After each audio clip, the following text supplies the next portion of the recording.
सुजय विखे पाटील यांचा थोड्याच वेळात मुंबईत भाजपमध्ये पक्षप्रवेश होणार आहे। कार्यकर्ते अत्यंत उत्साहित आहेत। या सगळ्याची बातचीत केली आहे, त्यांचा आढावा घेतला आमचे प्रतिनिधी संदेश शिर्के यांनी।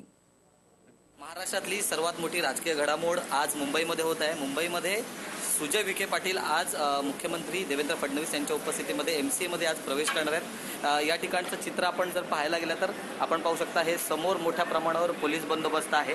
माझ्या मागच्या बाजूला आपण पाहू शकता आता थोड्या वेळापूर्वी या ठिकाणी पोलीस बंदोबस्त लावण्यात आलेला आहे आणि याच ठिकाणी आता थोड्या वेळानंतर सुजय विखे पाटील जे आहेत साधारणतः 1च्या सुमारास या ठिकाणी पक्षप्रवेश करणार आहेत। भाजपमध्ये अनेक तर्कवितर्क लावले जात होते, त्या संदर्भात आपण काही कार्यकर्ते आहेत त्यांच्याशी आपण बातचीत करणार आहोत। काय वाटतं एकंदरीत तुम्हाला सुजय विखे पाटील यांच्या पक्षप्रवेशाबद्दल? दादांची तयारी पाहिली तर गेल्या 2 वर्षापासून ते आमच्या मतदारसंघामध्ये अतिशय परिश्रम घेत होते।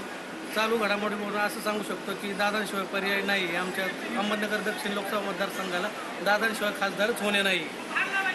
तुम्हाला काय वाटतं या ठिकाणी? तुम्हाला काय वाटतं? विखे पाटलाशिवाय पर्याय नाही।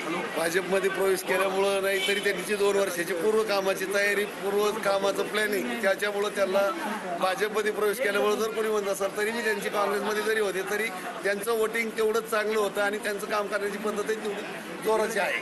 आणि कार्यकर्त्यांचा उत्साह आपल्याला पाहायला मिळतो। एकंदरीत कार्यकर्ते अत्यंत उत्साही आहेत आणि सुजय विखे पाटील यांचा विजय देखील निश्चित मानतायत। व्हिडिओ जर्नलिस्ट संदेश शिर्के, TV9 मराठी, मुंबई।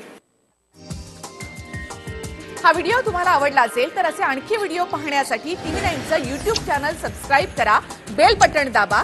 ताज्या घडामोडींसाठी लॉग ऑन करा tv9marathi.com।